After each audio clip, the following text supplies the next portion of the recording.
Phone లేదండి తీసుకో.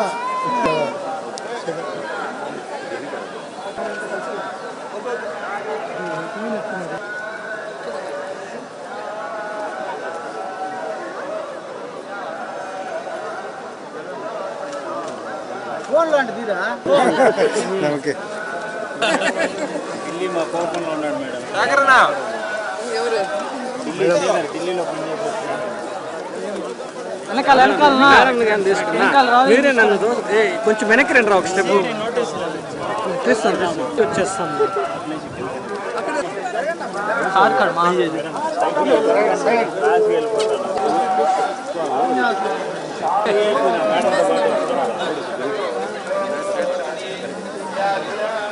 బబ్బబ్బా wire ఒకటి మేడం కొంచెం ఇటు చూడండి మేడం.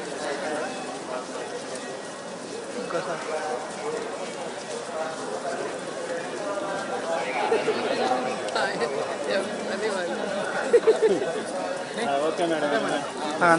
ఓకే.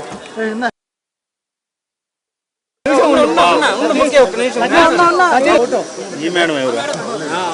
మేడం చూడండి madam. Rowley madam.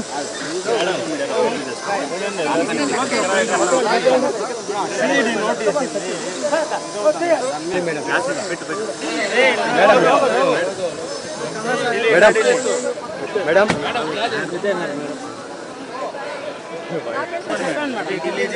Thank you madam.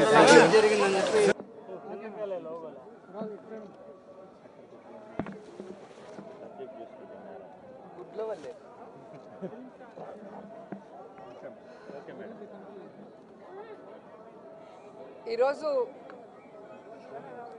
ఆంధ్రప్రదేశ్లో ఆడపిల్లలకి రక్షణ గురించి ఆలోచిస్తే చాలా బాధాకరంగా ఉంది. ఎందుకంటే ఎక్కడ చూసినా రేపులు, మర్డర్లు అండ్ ఆడపిల్లల కాలేజీ బాత్రూమ్స్లో హిడెన్ కెమెరాలు పెట్టి ఏ విధంగా పైశాచిక ఆనందం పొందుతున్నారో మనం చూస్తున్నాం. ఈరోజు నేరస్తులకి ఇంత ధైర్యం వచ్చింది అంటే దానికి ఈ ప్రభుత్వం సిగ్గుపడాలి.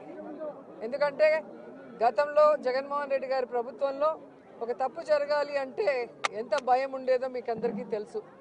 సో ఎవరైనా కూడా దిశ యాప్ని యూజ్ చేయకుండా ఏదైనా అఘాయిత్యానికి అమ్మాయి లోబడితే 24 గంటల లోపల నేరస్తుల్ని అరెస్ట్ చేసి వారిని శిక్షించే విధంగా చట్టాలని కఠినతరం చేశారు. కాబట్టే ఆ రోజుల్లో ముచ్చుమరి లాంటి ఘటనలు జరగటం అనేది మనం చూసుండం. నిజంగా చాలా బాధాకరం. ఒక 9 ఏళ్ల అమ్మాయిని రేప్ చేసి చంపేసి ముక్కలు ముక్కలు చేసేశారు. 60 రోజులు అవుతున్న అమ్మాయి శవాన్ని కూడా ఇంతవరకు తీసుకురాలేకపోయారు. అసలు ఆ కుటుంబాన్ని పరామర్శించడానికి సీఎం గారు కానీ హోంమంత్రి గారు కానీ వెళ్ళలేదు అంటే కారణం ఏంటో నాకైతే అర్థం కాలేదు.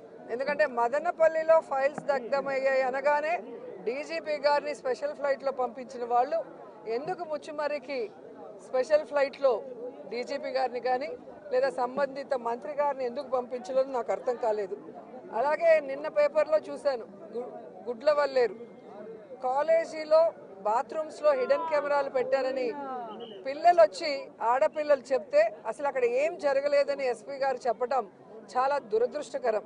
ఈరోజు 300 మంది పిల్లలు ఈరోజు న్యాయం కావాలంటూ ధర్నా చేస్తుంటే ఇప్పుడు విచారణ చేస్తామని దిగిరావటం అనేది మేమంతా కూడా గమనించాల్సిన విషయం. అలాగే ఈ ప్రభుత్వం వచ్చిన తర్వాత మీరు చూస్తే ర్యాగింగ్ భూతం ఎలా ఎక్కువైందో మనం కళ్ళారా చూస్తున్నాం. నారాయణ కాలేజీలో మెడికల్ విద్యార్థినిని ర్యాగింగ్ చేసి చంపేశారు.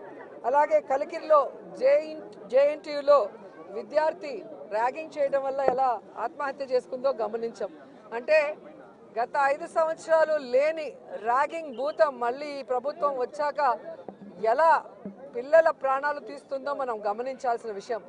నేను ఈ ప్రభుత్వానికి ఒకటే చెప్పగలను, రెడ్ బుక్ రాజ్యాంగం మీద పెట్టిన దృష్టి ఇంట్రెస్ట్ పక్కన పెట్టి ఆడపిల్లకి రక్షణ కల్పించడంలో గౌరవాన్ని కల్పించడంలో మీరు ముందుండాలని కూడా వాళ్ళని కోరుకుంటున్నాను.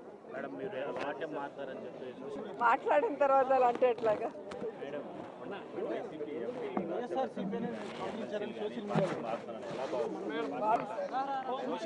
అడగాలి. ఇది ఈరోజు కాదు, గతంలో కూడా జగన్మోహన్ రెడ్డి గారి ప్రభుత్వం అపోజిషన్లో ఉన్నప్పుడు 2014 to 19 కూడా ఇలాగ చాలామంది మారారు. మారిన వాళ్ళు ఏమయ్యారో కూడా మనం కళ్ళారా చూసాం. సో ప్రజల చేత ఒక పార్టీ సిద్ధాంతాలు నచ్చి ఎన్నుకోబడిన ప్రజల పార్టీ సిద్ధాంతాలు నచ్చి ఎన్నుకోబడిన వాళ్ళు, పార్టీ నియమించిన వాళ్ళు ఈరోజు వెళ్ళిపోతుంటే వాళ్ళు ఆలోచించుకోవాలి వాళ్ళు చేస్తుంది కరెక్టా తప్ప అనేది. సో దీనివల్ల జగనన్నకో వైఎస్ఆర్సీపీ పార్టీకో ఎటువంటి నష్టం ఉండదు. ఎందుకంటే ఎప్పుడూ కూడా పార్టీకి ద్రోహం చేసి వెళ్ళిన వాళ్ళని ఎవరూ కూడా గౌరవించరు, క్షమించరు.